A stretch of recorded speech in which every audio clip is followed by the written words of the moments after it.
नमस्कार दोस्तों, भाइयों बहनों, आप सभी लोगों का स्वागत है इस वीडियो के अंदर। दोस्तों, जैसा कि आप लोग अपने स्क्रीन पर देख सकते हो, सुप्रीम कोर्ट ऑफ इंडिया। हम इस वीडियो के अंदर जानने वाले हैं सुप्रीम कोर्ट ऑफ इंडिया के बारे में एक एक चीज। आप में से काफ़ी ऐसे लोग हैं जो जानना चाहते हैं भारत का सबसे बड़ा court supreme court of India, उसके बारे में जानना चाहते हैं कितनी उसके पास शक्तियाँ होती हैं, क्या पावर है, क्या फंक्शंस है, क्या क्या निर्णय ले सकता है सुप्रीम कोर्ट। ठीक है। तो मेरे हिसाब से ना कि सिर्फ भारत के देश के लोगों के लिए, बल्कि दुनिया के हर एक इंसान के लिए जो भी अपने अपने देशों में रहता है, उस सभी के लिए जानना जरूरी होगा। कहीं ना कहीं दूसरे देश के लोग भी इस चीज़ को ज़रूर जानना चाहेंगे कि सुप्रीम कोर्ट ऑफ इंडिया देश का सबसे बड़ा कोर्ट है भारत का। तो उसके पास कौन कौन सी पावर होती है, उसके जजों के पास कितनी शक्तियाँ होती हैं, उसके जज जो सुप्रीम कोर्ट ऑफ इंडिया के जज होते हैं वो क्या क्या निर्णय ले सकते हैं, क्या क्या फैसले वो ले सकते हैं बिना किसी से पूछे। तो मैं आपको इस वीडियो में बताने जा रहा हूँ सुप्रीम कोर्ट ऑफ इंडिया के बारे में एक एक जानकारी। ना कि सिर्फ कब स्थापित हुआ था सुप्रीम कोर्ट ऑफ इंडिया, ये इसके अलावा मैं आपको ये भी बताऊंगा कि उसके अंदर कौन कौन कितने जज होते हैं। ठीक है। और जज क्या क्या फैसले ले सकते हैं, उनके पास कितनी पावर होती है, क्या क्या फंक्शंस होते हैं, मतलब उनको क्या क्या करना होता है।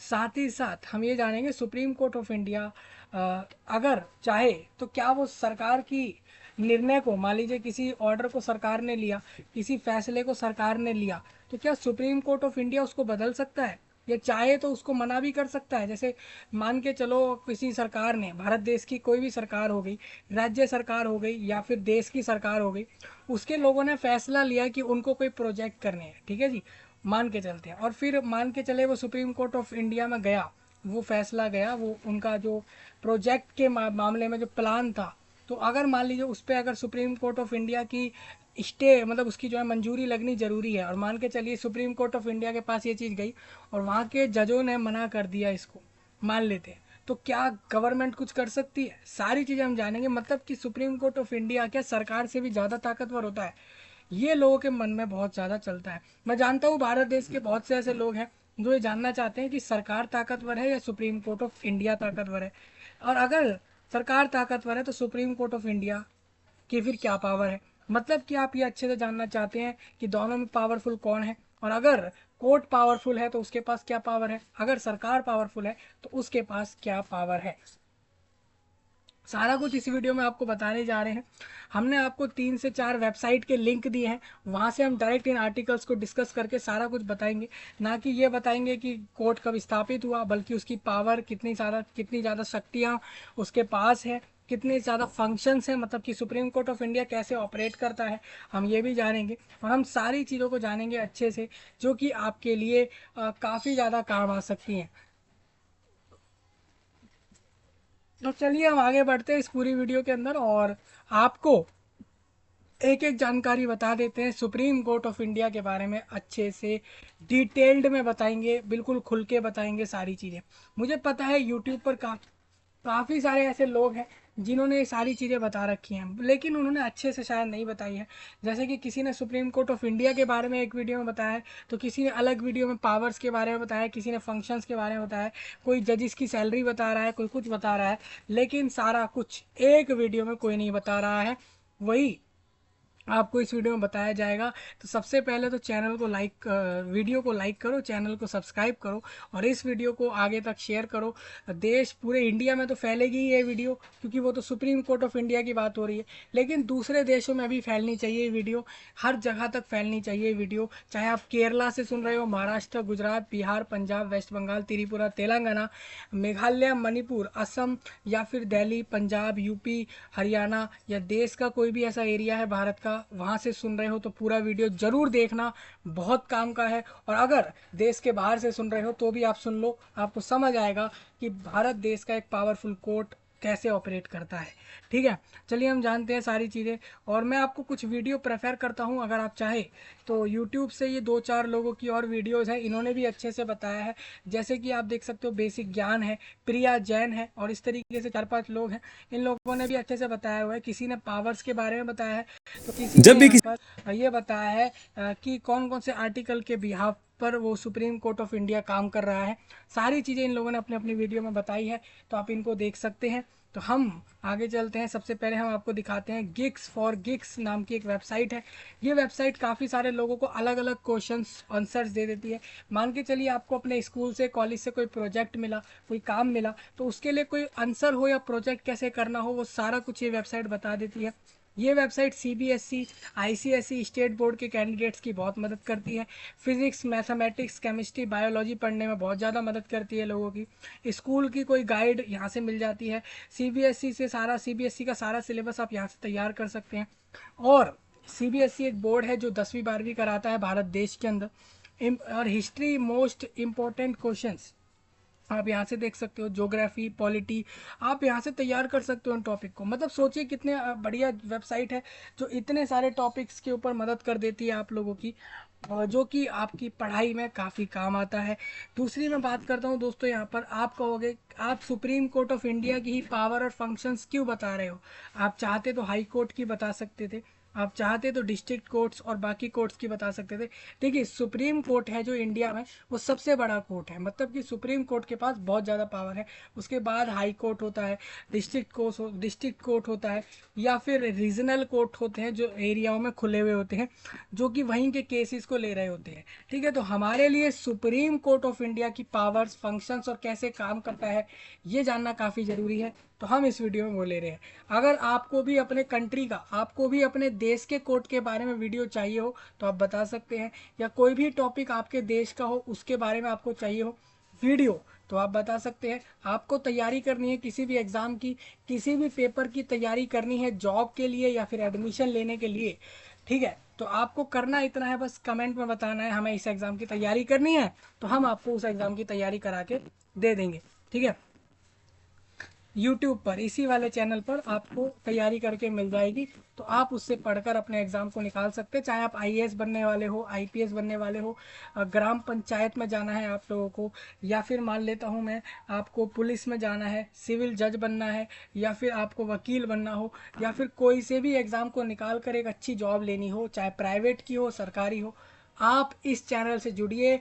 आपको हर चीज़ की तैयारी फ्री में मिलेगी। हो सकता है थोड़ा चार्ज वगैरह लिया जाए, कुछ चार्ज हो सकता है अगर आने वाले समय में आपसे लिया जाए। इस चैनल पर आपको मिलेगी, बस आपको तैयारी इस चैनल से करनी है, इतना आप ध्यान रख लीजिए। चलिए हम आगे बढ़ते हैं। हम आपको दिखाते हैं दोस्तों दो वेबसाइट। सबसे पहले सुप्रीम कोर्ट ऑफ इंडिया के बारे में उसकी खुद की वेबसाइट ही बता रही है उसका इतिहास। सबसे पहले आपको करना है क्या है, सुप्रीम कोर्ट ऑफ इंडिया की वेबसाइट पे आप आते हो, अबाउट अस के सेक्शन में जाओगे तो इतिहास आप यहाँ से पढ़ सकते हो। उसके साथ साथ कॉन्स्टिट्यूशन पढ़ सकते हो। जैसे आप कॉन्स्टिट्यूशन पर क्लिक करते हो तो आपको ये भी बताया जाता है कि इसमें कौन कौन से कॉन्स्टिट्यूशन की मदद से इस कोर्ट को चलाया जाता है, वो भी इन्होंने बताया है। सोर्सेज ऑफ लॉ, कौन कौन से ऐसे लॉ हैं जो यहाँ यूज़ करते हैं ये लोग, ठीक है। और एनेक एनेकमेंट ऑफ लॉज बताए हैं, एप्लीकेबिलिटी ऑफ लॉज बताइए, मतलब लॉ को एप्लीकेबल कर लेते हैं यही लोग। मतलब जो भी लॉ मेड करा जाता है पार्लियामेंट द्वारा, may extend throughout or in any part of the territory of India.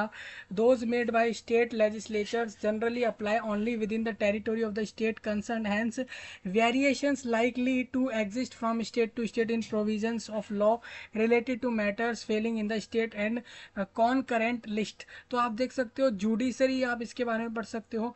Constitution of supreme court, मतलब कि सुप्रीम कोर्ट कौन सा संविधान है जिसकी वजह से वो चलता है, ठीक है। सुप्रीम कोर्ट रजिस्ट्री आप समझ सकते हो, मतलब सुप्रीम कोर्ट कैसे रजिस्टर हुआ, ठीक है, is known as the registry भी आप उसको कहते हैं। For systematic functioning and efficient disposal of work, the registry is divided into two main wings, जैसे कि एडमिनिस्ट्रेशन और जुडिशियल, ये दो तरीके से काम करता है सुप्रीम कोर्ट, ठीक है। और अटॉर्नी जनरल आप समझ सकते हो इसके बारे में। अटॉर्नी जनरल जो होता है of India is the highest law officer होता है कंट्री का, जो अपॉइंट करता है प्रेसिडेंट मतलब राष्ट्रपति, हर देश का राष्ट्रपति होता है। बेसिकली राष्ट्रपति आप उसको कहते हैं, यानी कि प्रेसिडेंट, ठीक है। इसमें एक और आपके मन में सवाल उठ सकता है, क्या हर कंट्री के लिए प्रेसिडेंट होता है?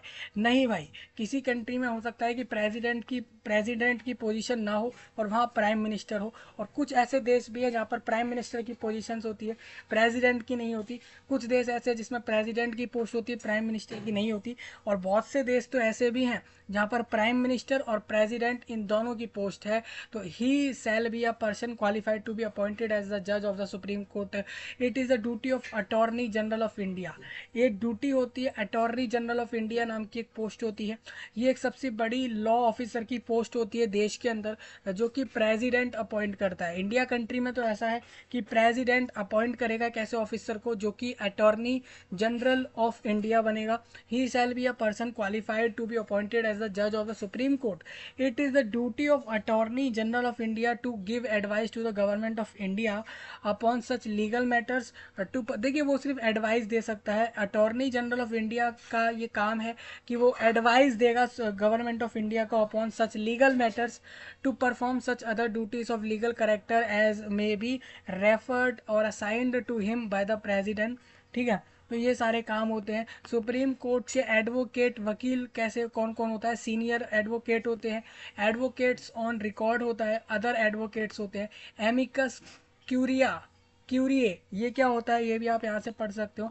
तो आपको करना क्या है, सुप्रीम कोर्ट ऑफ इंडिया का वेबसाइट है, ऑफिशियली एक वेबसाइट है, वहाँ पे आपको आना होता है। और वहाँ पे आके आप हिस्ट्री, कॉन्स्टिट्यूशन, जुडिक्शन, जूरिस्डिक्शन और कैलेंडर मतलब आपका सुप्रीम कोर्ट ऑफ इंडिया भी एक कैलेंडर के अनुसार चलता है। कैलेंडर में उसका फिक्स रहता है कब कब उसको क्या क्या किस किस दिन करना है। कमिटीज़ कितनी बनी हुई है सुप्रीम कोर्ट ऑफ इंडिया की, ऑर्गेनाइजेशन चार्ट और रजिस्ट्री ऑफिसर्स के बारे में भी आप इधर से पढ़ सकते हो। जजेस की लिस्ट आप देख सकते हो कि सुप्रीम कोर्ट ऑफ इंडिया में कौन कौन जज है। Basically supreme court of India के अंदर एक जज मेन होता है जिसका नाम होता है, जिसके पोस्ट का नाम होता है CJI, यानी कि चीफ जस्टिस ऑफ इंडिया होता है। ठीक है, उसके पास मेन ज़्यादा पावर ये होती है, मतलब सुप्रीम कोर्ट ऑफ इंडिया में और भी जज हैं लेकिन सबसे ज़्यादा ताकतवर वही व्यक्ति होता है, चाहे वो महिला भी हो सकती है, पुरुष भी हो सकता है। वो व्यक्ति इतना ज़्यादा पावरफुल होता है कि मान के चलिए और जजिस ने फैसला लिया और उसने मान के चलिए कुछ कहा तो उसको पहले सुनेंगे। मतलब CJI सबसे बड़ा होगा, मतलब CJI की जो है कहीं कहीं बात ही चलती है उधर, ऐसा भी माना गया है। तो CJI और जजिस के बारे में आप पढ़ सकते हो। फॉर्मर CJI और पहले जो रह चुके जज हैं उसकी लिस्ट आप देख सकते हो। जजिस के रोस्टर देख सकते हो कि किस जज को कब कब जाके वहाँ पर उसकी एक कोर्ट मीटिंग है बेसिकली, मतलब कि उसकी हियर आपने सुना होगा, हियरिंग होती है कोर्ट की। हियरिंग मतलब सुनवाई, आपने सुना होगा। जजिस आते हैं कोर्ट के अंदर और सुनवाई करते हैं। तो बेसिकली उसके लिए ना इनका एक रोस्टर बनता है कि किस जज को कब जाकर सुप्रीम कोर्ट में उसको जाके हियरिंग करनी है, मतलब हियरिंग मतलब सुनवाई करनी है। उसके लिए भी एक डेट फिक्स रहती है, हर एक जज का स्केड्यूल फिक्स होता है। जजिस की लाइब्रेरी बनाई गई है, मतलब वहाँ पर लाइब्रेरी भी है। सुप्रीम कोर्ट ऑफ इंडिया इतना बड़ा है दोस्तों, वहाँ पर लाइब्रेरी भी है, इन जजिस के लिए भी है और एडवोकेट्स के लिए, आम लोगों के लिए भी वो लाइब्रेरी होती है कि आप जाकर वहाँ से बुक वगैरह लेकर पढ़ सकते हैं, रुक सकते हैं उधर। एसेट्स ऑफ जजिस होते हैं, मतलब एसेट्स मतलब कि जजिस को सैलरी और बहुत कुछ फ़ायदे वगैरह मिलते हैं, तो क्या कुछ मिलते हैं वो आप पढ़ सकते हैं। और कॉलेगियम रिजोल्यूशंस अलग चीज़ है ये। ई सर्विसेज, अब अभी काफ़ी बार लोग ये जानना चाहते होंगे कि supreme court of India offline में तो ऑपरेट करता है, कोर्ट के अंदर जजिस आते हैं, आप लोग जाते हैं वहाँ पर, आपके जो भी केस वहाँ लग रहे हैं उसके हिसाब से हियरिंग चल रही है, वो तो अलग चीज़ है। इसके अलावा मैं आपको बता दूं ई सर्विसेज भी होते हैं, ऑनलाइन बेस्ड सर्विस भी यह सुप्रीम कोर्ट ऑफ इंडिया देता है। जैसे कि ई फिलिंग, काफ़ी बार आपसे ऑनलाइन से ही आप कोर्ट रजिस्टर अपना केस रजिस्टर कर सकते हैं सुप्रीम कोर्ट ऑफ इंडिया में, ये सुविधा भी है। मतलब इतने सारे ऑप्शन, इतनी सारी फैसिलिटी ऑनलाइन में भी। ई सर्विस मतलब कि इलेक्ट्रॉनिक सर्विस मींस ऑनलाइन, ऐसे भी service supreme court of India ने दे रखे हैं।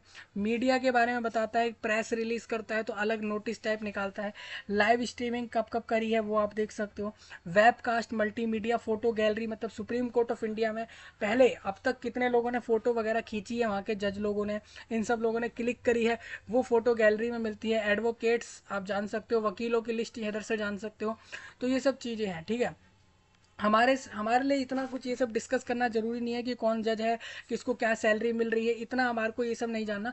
मेन बेसिकली हमें जानना है सुप्रीम कोर्ट ऑफ इंडिया के अंदर उसमें पावर क्या होती है और उसके अंदर क्या क्या फंक्शंस होते हैं जिससे वो ऑपरेट करता है। तो हमारा तो मेन टॉपिक ये था, तो हम इसी को लेंगे। तो हम आपको हिस्ट्री, पहले हम इतिहास बताएंगे, कैलेंडर, जूरिस्डिक्शंस और ये सब चीज़ हम नहीं डिस्कस कर रहे। देखिए, आप किसी भी व्यक्ति के बारे में, किसी कंपनी के बारे में जानना चाहते हो, जानना चाहोगे, तो आपको करना क्या होता है, उनकी मेन वेबसाइट से अच्छे से पता लगता है। या तो आप उसके स्टोर जाइए, उस कंपनी के हेड ऑफिस या ऑफिस जाइए, तो आपको पता लगेगा अच्छे से। नहीं तो दूसरा तरीका यह है कि उसकी मेन वेबसाइट से आप पता कर सकते हो इंटरनेट पे। वही scene supreme court of India का है, या तो आप वहाँ जाकर उसको एक्सपीरियंस करके पता कर लो, अदरवाइज आप ऑनलाइन में तो आप इधर इसकी वेबसाइट से ही पता कर सकते हो।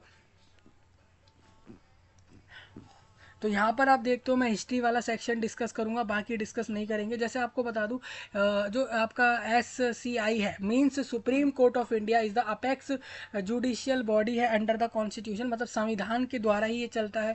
आर्टिकल 124 है यहाँ पर of the constitution states that there shall be a supreme court of India. The supreme court came into existence on जो है 26 जनवरी 1950 में ये एग्जिस्ट कर गया था with the coming into force of the constitution. मतलब कि संविधान की वजह से ही इसको बनाया गया बेसिकली। 1950 से उसकी 26 जनवरी से सुप्रीम कोर्ट ऑफ इंडिया शुरू हो चुका था। Supreme court initially function from the old parliament house till it move to the present building located in, और ठीक है, मतलब सोचिए supreme court of India finally हो गया था कि भाई इस नाम का कोर्ट है, ये इंडिया में आपके लिए केसेस वगैरह के लिए रहेगा।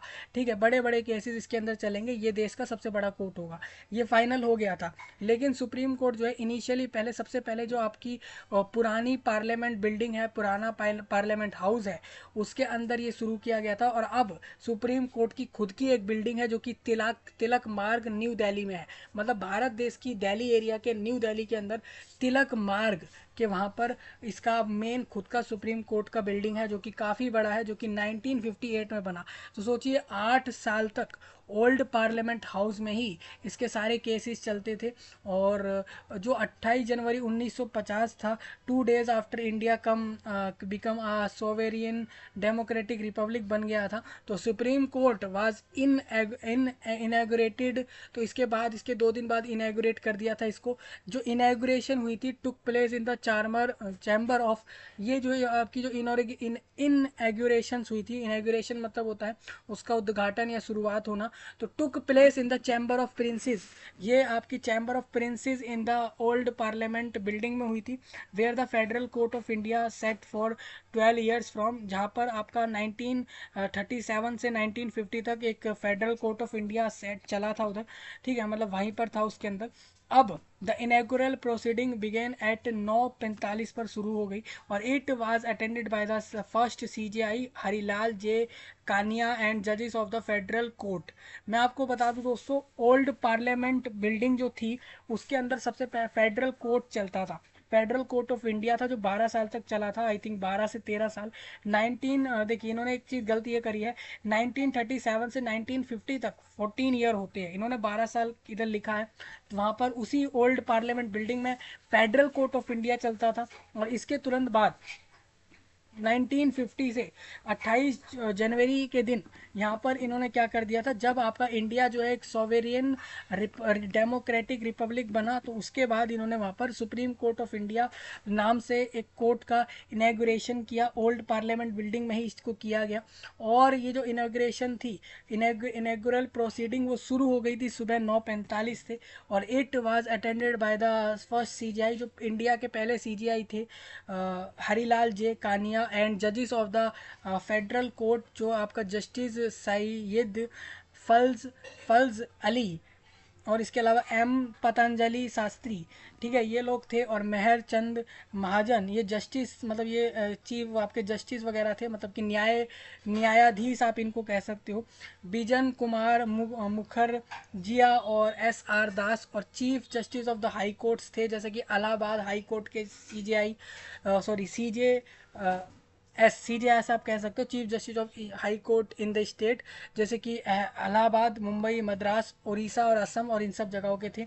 ठीक है, तो ये सब लोग वहाँ प्रेजेंट थे। और proceeding were also graced by the PM भी थे वहाँ पर, इंडिया के प्राइम मिनिस्टर 1950 में जो थे वो भी वहाँ पर थे। और एम्बेसडर्स थे वहाँ पर, ambassadors and diplomatic representatives of foreign states, और the attorney general of India MC Setalvad, और the advocate generals of Mumbai, और इसके साथ साथ advocate generals of Madras, UP, Bihar और ईस्ट पंजाब, उड़ीसा, मैसूर, हैदराबाद और Madhya Bharat, and a large number of advocates, वहाँ पर बहुत सारे वकील वगैरह थे, to ensure that the rule, वो एंश्योर करने के लिए कि जो रूल है सुप्रीम कोर्ट का वर पब्लिश हो जाए, and the names of all the advocates and agents of the federal court were brought on the rolls of the supreme court. The मतलब वहाँ से ले लिया गया, मतलब कि जो आपके फेडरल कोर्ट के जितने भी एडवोकेट और एजेंट्स थे उनका जो नाम था वो वहाँ से ले लिया गया, rolls on of the supreme court. The inaugural proceeding were put as part of the record of the supreme court after its inauguration. ये इनॉग्रेशन हो गई थी जब, उसके बाद सुप्रीम कोर्ट कमेंस हो गया it's sitting in a part of the old parliament house. The court moved into a new building. आपको बता दूं 1958 में नई बिल्डिंग में चला गया था यही कोर्ट, तो आप इसका हिस्ट्री पढ़ सकते हो। तो मुझे ऐसा लगता नहीं है कि मैं इसकी हिस्ट्री को आपको बताऊं, तो हिस्ट्री तो आप भी यहाँ से पढ़ सकते हैं, सारा अच्छे से दिया गया है। अगर कुछ फोटोग्राफ की बात करूँ तो फर्स्ट सीजीआई की फ़ोटो आपको दिखा देता हूँ, इसके अंदर दिख सकती है। देखो, रेयर फोटोग्राफ है ये, फर्स्ट सीजीआई इंडिया के, और ऑनरेबल जस्टिस हरीलाल जे कानिया है इसके अंदर, और विद अदर जजिस उसके सुप्रीम कोर्ट ऑफ इंडिया के जो बाकी जज हैं वो। और सीजीआई एक व्यक्ति सीजीआई होता है उसके अंदर, मतलब वो चीफ जस्टिस ऑफ इंडिया होता है, मतलब कि बाकी जजों में वो आप मान सकते हो सीनियर तो आप नहीं कह सकते, पोस्ट वाइज आप सीनियर कह सकते हो, एज वाइज तो अब मैं नहीं कहता इसमें, लेकिन आप पोस्ट वाइज कह सकते हो वो सीनियर है। तो सीजीआई जो है इसके अंदर वो आपका हरीलाल जे कानिया नाम के व्यक्ति थे, वो पहले सीजीआई थे इंडिया के, और बाकी और भी लोग हैं इसके अंदर वो भी जज हैं, ये सारे फोटो में आप देख सकते हो। सेकेंड फोटो में आप देखिए तो फर्स्ट सीजीआई और ऑनरेबल जो आपका जस्टिस आपके जो हरीलाल जे कानिया थे, वो बाकी जज के साथ आपको यहाँ दिख सकते हैं on the dies and the, साथ ही साथ CJI of all high courts on the inaugural sitting of the. देखिए ये फोटो कब की है, 1950 के 28 जनवरी की है, जब यहाँ पर पहली इनॉग्रल सिटिंग हुई थी, जब इसका उद्घाटन हुआ था उस कोर्ट का। ठीक है, राजेंद्र प्रसाद आपको दिख सकता है फ्रॉम द लेफ्ट, डॉक्टर आप देखोगे फ्रॉम द लेफ्ट, मतलब फोटो में आप देखते हो तो फोटो में लेफ्ट की तरफ से आप देखते हो तो राजेंद्र प्रसाद आपको दिख जाएंगे।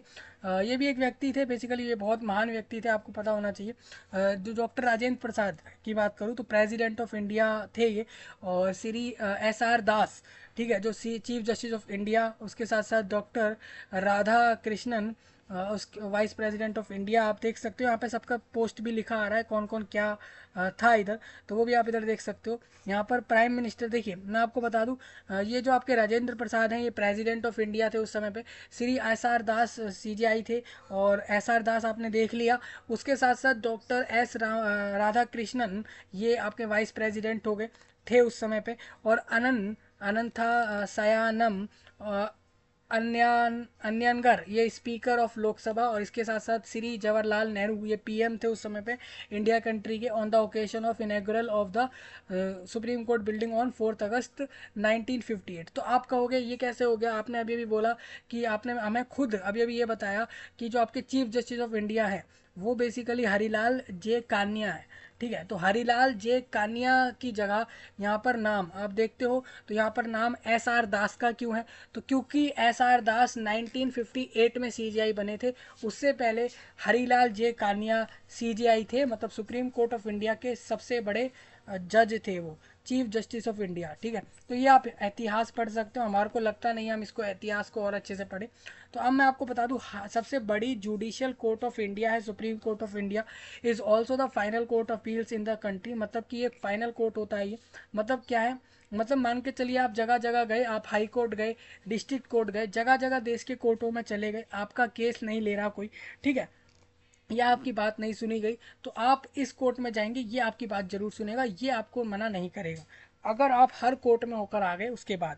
ठीक है, तो highest judicial court of India है ये सुप्रीम कोर्ट ऑफ इंडिया, ये एक also final court appeals in the country, it is the most senior constitutional court. ये संविधान द्वारा, संविधान क्या है भाई, संविधान आप जानते हो एक रूल्स एंड रेगुलेशन बने हर देश के लिए, कि भाई वो देश के अंदर किसी भी चीज़ को लेकर रूल बनाए गए कि कौन कौन से रूल से वो देश चलेगा, ऐसे नियम बनाए गए, उसी को कॉन्स्टिट्यूशन कह रहे हैं, लोकतंत्र कह रहे हैं सभी लोग। ठीक है, तो आप ये चीज ध्यान से देख लो, तो सबसे बड़ा कॉन्स्टिट्यूशनल कोर्ट है ये supreme court of India, also as a final decision to make when it come to all legal matters except in the case of personal laws and inter state river disputes, and the powers of judicial review also lie lies with them. मतलब मैं आपको clear बता दूं, मान ये आपका court का अगर कोई भी case supreme court of India में चल रहा है और उसने जो फैसला ले लिया वो फाइनल होता है। मान लीजिए सुप्रीम कोर्ट ऑफ इंडिया ने किसी भी केस को लेके फाइनल फैसला जो दे दिया वो फाइनल है, उसके बाद आप कुछ नहीं कर सकते, वही फाइनल फैसला होता है।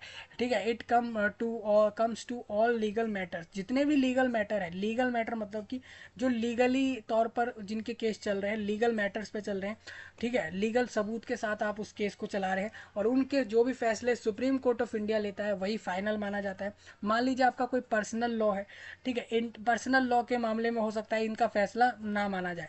पर्सनल लॉ मतलब आपको लेकर कुछ पर्सनल लॉ बनाए गए, उसको लेकर इन the case of personal law inter state river, मतलब कि राज्यों से जुड़ी हुई रिवर की डिस्प्यूट को लेकर, मतलब कि अलग अलग राज्यों की जो नदियां हैं, रिवर है, उनको लेकर कोई वाद विवाद चल रहा है, डिस्प्यूट चल रहा है अलग अलग राज्यों की नदियों को लेके, तो उन वाले फैसलों में हो सकता है कि सुप्रीम कोर्ट ऑफ इंडिया का फैसला फाइनल ना भी हो। And the power of judicial review also lies with them. तो टेबल ऑफ कंटेंट आप समझ सकते हो, हम इस वीडियो में जान रहे हैं सुप्रीम कोर्ट ऑफ इंडिया, इतिहास आपने समझ लिया।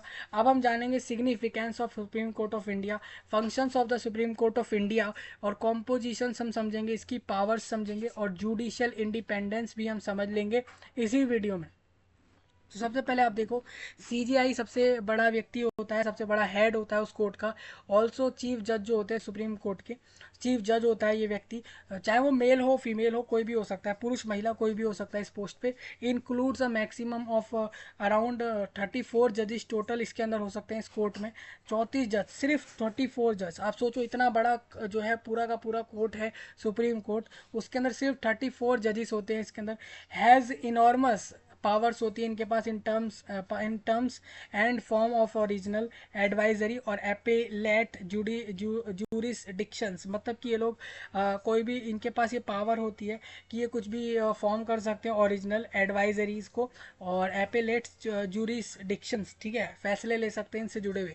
ऑन आपको बता दूं 2022 के 9 नवंबर को जो आपके जस्टिस हैं, जस्टिस DY चंद्रचूड़, ये व्यक्ति जो है DY चंद्रचूड़ इनका पूरा नाम है, इनका जो पूरा नाम है DY वाला फुल फॉर्म आप देख सकते हो जाके, ठीक है। तो ये अभी सीजीआई हैं इंडिया के, टुक ओथ, इन्होंने ओथ ली थी 50वें सीजीआई के तौर पर इसी दिन, ठीक है। तो आपको बता दूं जो 1 अक्टूबर 1937 के दिन सुप्रीम कोर्ट ऑफ इंडिया स्थापित हुआ था, एक फेडरल कोर्ट ऑफ इंडिया के नाम से। फिर उसका नाम बदल के सुप्रीम कोर्ट ऑफ इंडिया किया 1950 में, और ये तिलक मार्ग न्यू दिल्ली में अभी है करेंटली। ये 1958 में इसका नया बिल्डिंग जो है वो तैयार हुआ, जिसको इसको नाम सुप्रीम कोर्ट ऑफ इंडिया उस बिल्डिंग को मिला। मोटो इसका ये है कि या तो धर्मस्तो जय, ये इसका मोटो है। बेसिकली आपने सुना होगा कोर्ट के अंदर लिखा होता है सत्यमेव जयते लिखा होता है, इस पे लिखा होगा इसका मोटो है या तो धर्मस्तातो जया, ये इसका मोटो है। अगर कॉम्पोजिशन मेथड की बात करूँ तो collegium of supreme court of India है, authorised by constitution of India के द्वारा चलता है ये। जज टर्म्स लेंथ मैक्सिमम 65 एज के ऊपर कोई जज इसके अंदर नहीं होगा, 65 एज मैक्स टू मैक्स वहाँ पर जाएगा, जज रहेगा उधर। और सीजीआई आपने नाम समझ लिया। अब इसी के बारे में सुप्रीम कोर्ट ऑफ इंडिया के बारे में और अच्छे से आप इधर से पढ़ सकते हो, हिस्ट्री आप पढ़ सकते हो। सिग्निफिकेंस मैं आपको बता देता हूँ। सुप्रीम कोर्ट के पास जो है पावर, फंक्शन और नॉमिनल क्या क्या होती है बता देता हूँ। इंडियन कॉन्स्टिट्यूशन जो होता है ना वो डील करता है with the supreme court's power के साथ, फंक्शन, नॉमिनेशंस और retirement, jurisdictions and so on. From article 124 से लेके 124 से लेके 147 तक का बीच का आप पढ़ते हुए पूरा आर्टिकल। तो the following are the reasons, ये सारे कारण हैं why the supreme court was established. मतलब आप कहोगे भाई ऐसा कोर्ट बनाने की जरूरत क्यों पड़ी, भारत देश में सुप्रीम कोर्ट ऑफ इंडिया बनाने की जरूरत क्यों पड़ी। इसका कारण ये है अगर आप कॉन्स्टिट्यूशन पढ़ोगे, भारत देश का संविधान पढ़ोगे, तो उसमें आप देख पाओगे कि आर्टिकल 124 से लेके आर्टिकल 147 तक को आप पढ़ोगे तो उससे आपको समझ आएगा कि इसको स्थापित क्यों करना पड़ा। जो सुप्रीम कोर्ट है वो पोजेस करता है judicial review power under article 13 के अंदर, मतलब कि इसके पास जुडिशियल रिव्यू पावर होती है article 13 of the constitution. Which उसका मतलब ये है कि it has the authority to reject any law, मतलब वो किसी भी लॉ को रिजेक्ट कर दे, एग्जीक्यूटिव एक्शन ले ले, ठीक है, that is determined to be incompatible with the Indian constitution, मतलब कि इंडियन कॉन्स्टिट्यूशन के हिसाब से जो लोगों के लिए अच्छा हो वो सोचते हुए, वो आर्टिकल 13 की पावर उठाते हुए, आर्टिकल 13 की जो पावर है डेमोक्रेटिक लोकतंत्र जो आपका है संविधान के अंदर, वो अगर चाहे तो आर्टिकल 13 की पावर की मदद से वो अगर चाहे तो वो उसके पास एक अथॉरिटी है कि वो किसी भी लॉ को रिजेक्ट कर दे, एग्जीक्यूटिव एक्शन ले ले, वो ये सब कर सकता है। सुप्रीम कोर्ट जो है is India's highest court ruling है, मतलब सबसे बड़ा कोर्ट है रूल बनाने के लिए, commonly refer to as the country's top court, ठीक है, even the final chance where people can seek justice if they are dissatisfied with the high court decision. मान के चलिए आपका कोई केस चल रहा था और आपके केस पे कोई फैसला आया और वो फैसला फाइनल आ गया, मान के चलते हैं छोटे कोर्ट से, डिस्ट्रिक्ट कोर्ट ने लिया या हाई कोर्ट ने लिया, उसका फाइनल फैसला ले लिया, ठीक है, और आप उसके फैसले से खुश नहीं है, तो आप सुप्रीम कोर्ट ऑफ इंडिया जा सकते हैं। सुप्रीम कोर्ट ऑफ इंडिया के बाद आप कहीं नहीं जा सकते। भारत देश का आपका कोई सा भी केस है, आप सुप्रीम कोर्ट ऑफ इंडिया जाइए, उसने जो फैसला ले लिया वो फाइनल है। मान के चलते हैं आपका केस चल रहा था हाई कोर्ट में, ठीक है जी, और वहाँ पर वो फैसला देते हैं और आपको वो फैसला सही नहीं लगता, ऐसा लगता है कि आपके साथ गलत हुआ, आप सुप्रीम कोर्ट ऑफ इंडिया जा सकते हैं। सुप्रीम कोर्ट ऑफ इंडिया फिर जो फैसला लेगा वही चलेगा, उसके बाद आप कहीं नहीं जा सकते। If certain fundamental rights are violated, मतलब मान के चलिए कुछ फंडामेंटल राइट्स होते हैं कि अधिकार, मानव अधिकार मिले हुए हैं, भारत देश के लोगों को बहुत से ऐसे अधिकार हैं जो कि कोई उनसे छीन नहीं सकता। जैसे कि मान के चलिए कहीं धांधली हो गई, कहीं स्कैम हो गया, कहीं धोखाधड़ी हो गया, सरकार ने पैसे लूट लिए, कुछ भी कर दिया, किस सरकार ने ही नहीं किसी भी व्यक्ति ने कर दिया, और आपको ये हक है कि आप सवाल पूछ सकते हो, आपको जानकारी चाहिए कि भाई हमारे को राइट टू इन्फॉर्मेशन है, इसके अधिकार से हमें सारा कुछ जानना है, और अगर आप भारत के नागरिक हो तो आप ये चीज़ जान सकते हो, आपको वो चीज़ बताई जाएगी क्योंकि आपके पास एक फंडामेंटल राइट्स हैं, ठीक है। उसको अगर मान के चलिए कुछ फंडामेंटल राइट्स वायलेटेड हो गए तो Indian individuals can claim compensation immediately through writ under article 32 of the constitution. मान के चलिए आपके मानव अधिकार को ठेस पहुंचा दी किसी ने, आपका जो मानव अधिकार भारत देश में है उसको किसी ने नुकसान पहुंचाया, और आपके पास ये अधिकार है कि आप उसके बदले कोई हर्जाना ले सकते हो, कोई कंपेंसेशन ले सकते हो, ये भी सुप्रीम कोर्ट ऑफ इंडिया करा देगा क्योंकि आर्टिकल 32 इसका अधिकार आपको देता है। अब functions of the supreme court मैं आपको बता दूं, अब सुप्रीम कोर्ट कैसे काम करता है तो वो हम जान लेते हैं। It functions as a medium of setting dispute between various government entities, the federal government and the state government। मान के चलिए कभी कभी राज्य सरकारों के बीच में लड़ाइयाँ हो जाती है, छोटे छोटे या बड़े से बड़े इशू को लेके, किसी कारण को लेके। मान के चलिए आपके राज्य सरकार आपके वहाँ पर पानी नहीं दे रही, बिजली नहीं दे रही, और सेम दूसरे जगहों पे ये सब मिल रहा है, और इन दोनों के बीच में अगर लड़ाई हो जाती है, मान के चलते राज्य सरकारों के बीच में अगर लड़ाई हो रही है या सरकारों के बीच में लड़ाई होगी, तो ऐसे में सुप्रीम कोर्ट ऑफ इंडिया में वो केस डल के वहां पे फैसला हो सकता है, मतलब कि सुप्रीम कोर्ट ऑफ इंडिया उसके ऊपर फैसला ले सकता है। सरकारों के बीच में लड़ाई होती है तो उसका केस डलेगा सुप्रीम कोर्ट में। तो ये एक फंक्शन है कि सुप्रीम कोर्ट ऑफ इंडिया जो है वो वैसे फैसले ले सकता है अगर सरकारों के बीच में भी कोई वाद विवाद होते हैं तो उसको लेके। पूरे देश की सरकार की बात कर रहा हूँ मैं, राज्य सरकारों के बीच में जो लड़ाइयाँ होंगी उसके फैसले भी ले लेगा सुप्रीम कोर्ट ऑफ इंडिया, और इंडिया की सरकार के भी फैसले वो ले सकता है अगर कोई उस पर इशू चल रहे हैं तो। In accordance with article 141 141 article आप पढ़ोगे अगर भारतीय के संविधान का, तो उसमें लिखा है कि all courts in the Indian territory must ओबे legislation made by the supreme court. मतलब जितने भी भारत के केंद्र शासित प्रदेश हैं, मतलब जहाँ पर शासन कर रही सरकार जो होती है वो सेंट्रल गवर्नमेंट होती है, भारत की सरकार वाले लोग होते हैं। अगर आप इंडियन टेरिटोरी की बात करें, यानी कि आपकी जो है केंद्र शासित जगह जितनी भी भारत देश के अंदर हैं, तो उसके अंदर मैं आपको बता दूं तो जितने भी कोर्ट आपके इसमें आते हैं केंद्र शासित प्रदेश में, तो मस्ट ओबे लेजिस्लेशन मेड बाय, मतलब कि जो सुप्रीम कोर्ट ऑफ इंडिया जो भी नियम बनाएगा वो सब फॉलो करने पड़ेंगे केंद्र शासित प्रदेश के एरिया के लोगों को। सपोज मैं मान के चलता हूँ दिल्ली में बहुत सारे कोर्ट है, ठीक है, दिल्ली में बहुत सारे कोर्ट हैं, आप जानते हो, लक्षद्वीप में बहुत सारे कोर्ट हैं, अंडमान एंड निकोबार में बहुत सारे कोर्ट हैं। मान के चलो इन कोर्टों में इन्होंने अपनी मर्जी से कोई फैसला ले लिया, ये नहीं ले सकते, इनको सुप्रीम कोर्ट के द्वारा बनाए गए रूलों को मानना पड़ता है।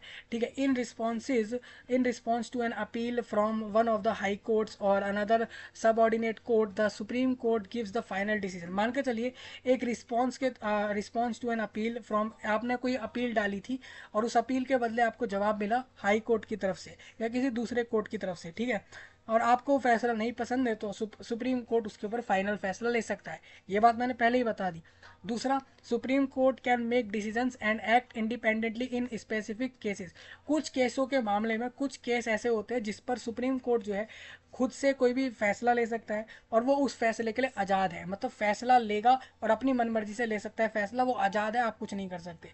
कुछ केसों में ऐसा होता है, जैसे कि मर्डर वाले केस हो गए, क्रिमिनल केस हो गए, या फिर कोई दूसरे केस हो सकते हैं। It is the highest court of appeal in civil and criminal cases.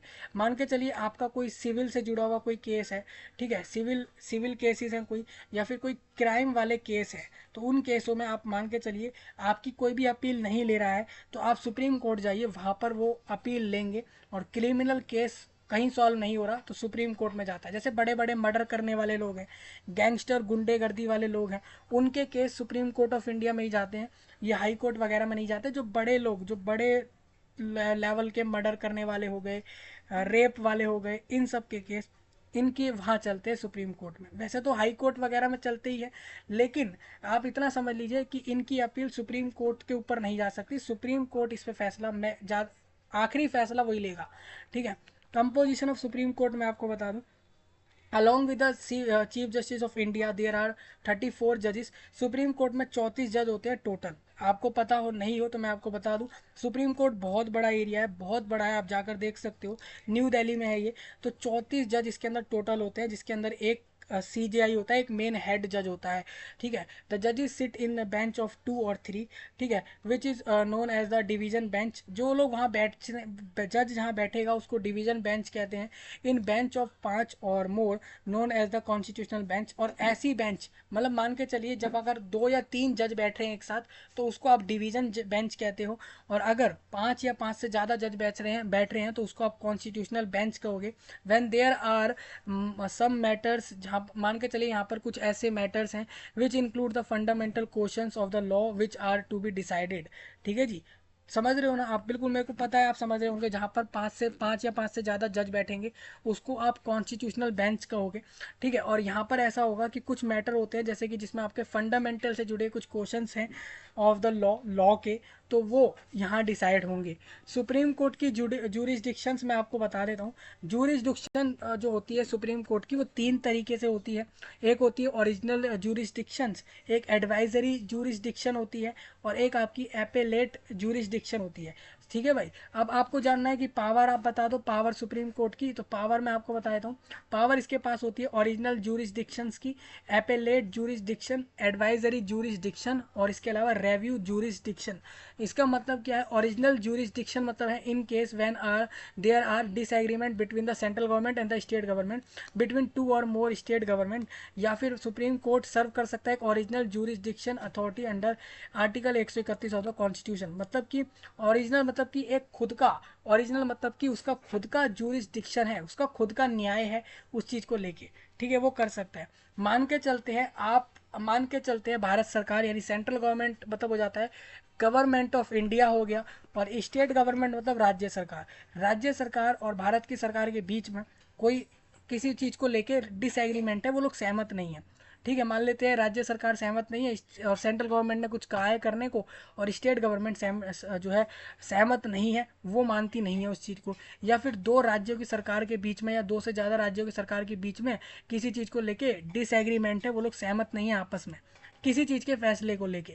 तो ऐसे में क्या होगा? ऐसे में सुप्रीम कोर्ट ऐसा कर सकता है, वो एक ओरिजिनल जूरिसडिक्शन अथॉरिटी है आर्टिकल 131 के अंदर, जिसके चलते वो एक खुद की मर्जी से एक अच्छा खासा न्याय ले सकता है, फैसला ले सकता है, ये उसके पास पावर है। हाँ बिल्कुल, अब ये चीज़ आपको आज पता लग रही होगी। मान के चलिए आपकी गवर्नमेंट ऑफ इंडिया हो गई और राज्य मान लेते हैं आंध्र प्रदेश की गवर्नमेंट हो गई और गवर्नमेंट ऑफ इंडिया हो गई, तो स्टेट गवर्नमेंट और सेंट्रल गवर्नमेंट हो गए। इन दोनों के बीच में एक एग्रीमेंट हुआ, लोगों के लिए कुछ करना है उसको लेकर। मान लीजिए बात हुई कि हमारे को 4 नए ब्रिज बनाने हैं आंध्र प्रदेश में। ये सेंट्रल गवर्नमेंट ने कहा और स्टेट गवर्नमेंट ने कहा ठीक है, कहाँ कहाँ बनेंगे वो भी डिसाइड हो गया। ठीक है, ये एक एग्जाम्पल ले रहा हूँ। मान लीजिए सेंट्रल गवर्नमेंट ने कहा स्टेट गवर्नमेंट आंध्र प्रदेश से कि आपके स्टेट में 4 ब्रिज बनेंगे। ठीक है जी, ऐसा कह दिया। और उन्होंने कह दिया चारों ब्रिज 1,000 करोड़ के वैल्यू में बनेंगे, टोटल इतने वैल्यू में बनाना है। ठीक है, ये सेंट्रल गवर्नमेंट ने कह दिया, स्टेट गवर्नमेंट ने भी कह दिया ठीक है। अब क्या है कि जब सेंट्रल गवर्नमेंट ने कहा कि इसके लिए आपको 1,000 करोड़ रुपीज़ मिलेंगे, आपको इस इतने बजट में ये सब रेडी करना है अपने स्टेट में आंध्र प्रदेश में। तो आंध्र प्रदेश की स्टेट गवर्नमेंट ने मान के चलिए कह दिया कि ये बजट कम है, हमारे को 2,000 करोड़ दो या और ज़्यादा इसमें लगेंगे। और सेंट्रल गवर्नमेंट ने मना कर दिया। मान लेते हैं हम ऐसा हो रहा है, ठीक है, कोई भी एक एग्जांपल ले रहे हैं, तो इन दोनों में सहमति नहीं है। तो ऐसे में इन दोनों में से कोई भी जा सकता है डायरेक्ट सुप्रीम कोर्ट में, और सुप्रीम कोर्ट इसके ऊपर जो फैसला ले ले वो मानो।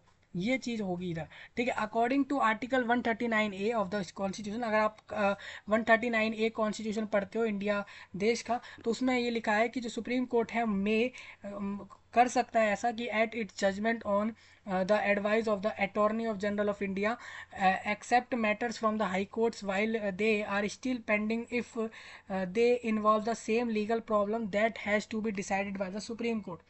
तो सुप्रीम कोर्ट ऐसा कर सकता है एट इट्स जजमेंट, मतलब कि उसकी जजमेंट ये होगी ऑन द एडवाइस, उसकी एडवाइस किसकी एडवाइस के तौर पर, अटॉर्नी जनरल ऑफ इंडिया की एडवाइस के तौर पर वो एक जजमेंट दे सकता है except matters from the high courts while they are still pending if they involve the same legal problem that has to be decided by the supreme court.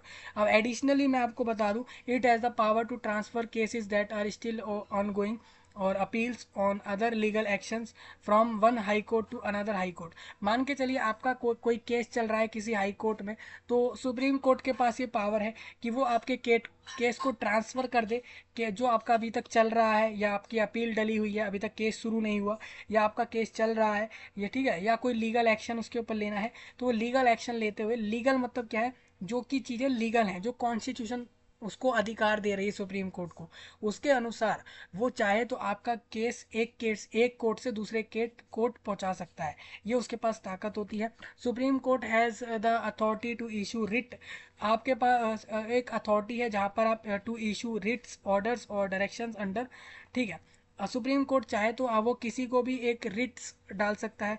ठीक है, किसी को भी रिट्स इशू कर सकता है। मतलब जवाब दो वाली बात होती है, रिट्स आप इशू कर सकते हो। सुप्रीम कोर्ट किसी को भी रिट्स इशू कर सकता है, किसी को भी कोई ऑर्डर इशू कर सकता है, डायरेक्शंस दे सकता है कि ऐसा ऐसा करना है आपको। आर्टिकल 139 ये उसको कहता है। Supreme court is also able to uphold fundamental rights, वो अपहोल्ड कर सकता है आपके कुछ फंडामेंटल राइट्स को अंडर सेक्शन 32 के अंदर। सेक्शन 32 के अंदर साफ लिखा है कि सुप्रीम कोर्ट चाहे तो आपके कुछ फंडामेंटल राइट्स के ऊपर वो अपहोल्ड कर सकता है, वो रोक लगा सकता है। ऐसी भी पावर है, सोचिए, आपके खुद के अधिकार पर भी वो अपहोल्ड कर दे, ऐसा भी कुछ उसके पास राइट है। तो एपेलेट्स, ये तो आपने समझ लिया, ओरिजिनल जूरिसडिक्शन उसके पास हैं। एपेलेट जूरिसडिक्शन ये होता है कि सुप्रीम कोर्ट के पास हैज़ एडमिनिस्ट्रेटिव अथॉरिटी है इन केसेस इन्वॉल्विंग सिविल, वो एक ऐसी अथॉरिटी है in cases involving civil, criminal और constitution law. According to article 32, 132, 33 और 34 के अंदर ये चीज़ लिखी हुई है। एडिशनली आर्टिकल 136 में ये है कि supreme court has the authority to grant exception leave, वो कि वो ग्रांट कर दे exceptional leave requested by any Indian judicial court but not by army court. देखिए आर्मी के भी कोर्ट होते हैं, तो सुप्रीम कोर्ट के पास ये अथॉरिटी है कि वो चाहे तो to grant exceptional leave requested by any Indian judicial court but not by army court. Advisory jurisdiction ये होता है कि अकॉर्डिंग टू आर्टिकल 143, जो आपका भारत देश का संविधान का आर्टिकल 143 है, वो कहता है कि supreme court may provide the president of India ठीक है, may provide the president of India with legal advice where the basis of the issue is related to the public interest. Additionally the president has the right to consult others on problem related to article 131 of the constitution. President अगर चाहे तो उसके पास ये अधिकार है कि वो consult कर ले कुछ और लोगों को उन प्रॉब्लम्स पे जो आर्टिकल 131 से जुड़ी हुई है. ऐसा भी हो सकता है. ठीक है, आगे बढ़ता हूँ. तो रेव्यू जुरिस्डिक्शंस ये हो जाता है कि supreme court has the authority to examine any law. मतलब कि वो आपके किसी भी लॉ को अच्छे से पढ़ सकती है, समझ के सोच सकती है उसके बारे में. That are being approved by the legislator under article 137 of the constitution. Article 137 के अंदर कोई भी लेजिस्लेटर कोई भी लॉ बना सकता है. ठीक है, और वो लॉ बनाया तो सुप्रीम कोर्ट उसको रेव्यू करेगा. उसको लॉ सही लगा तो ठीक है, नहीं तो उसको हटा भी सकता है. मान लीजिए गवर्नमेंट ने कोई लॉ बनाया और सुप्रीम कोर्ट को अच्छा नहीं लगा वो लॉ, तो उसको हटा सकता है. ठीक है, सुप्रीम कोर्ट किसी भी लॉ को हटा भी सकता है. ये पावर आप यहाँ देख सकते हो जो लेजिस्लेटर ने बनाया है. ठीक है, लेजिस्लेटर आप जानते हो एमएलए वगैरह जो होते हैं वो लोग. ठीक है, लेजिस्लेटर्स की बात कर रहा हूँ मैं इधर. और कोर्ट ऑफ रिकॉर्ड आप देखोगे तो supreme court is a court of record whose judgments are recorded as evidence and testimony के बिहाफ पर आप देख सकते हो इसके जजमेंट रिकॉर्डेड है. ठीक है, various provisions regarding supreme court of India आप देख सकते हो. ठीक है, जुडिशियल इंडिपेंडेंट है, मतलब कि independent of the supreme court जजेस is sought by the constitution according to article 50 of the directive principles of the state policy. State will be taking step to separate judiciary from the executive. Some of the basic structure of the constitution include the independence of the judiciary, supremacy of the constitution and the rule of law. तो आपको बता दूं मैं एक चीज और यहाँ पर, तो supreme court and also the high courts are empowered to frame what is called suo motu cases without receiving formal petitions on any suspected injustice, including in contempt of court. It is considered to be one of the most known independent court in south east Asia.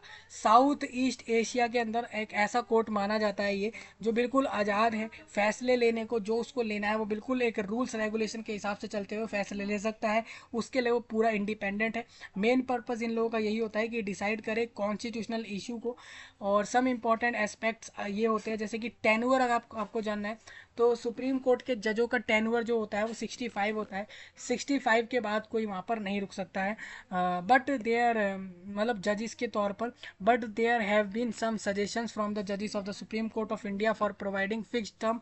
मतलब यहाँ पर कुछ suggestions भी होते हैं जजेस की तरफ से, सुप्रीम कोर्ट ऑफ इंडिया के जजेस की तरफ से, for providing fixed terms for जजेस इंक्लूडिंग द सीजीआई.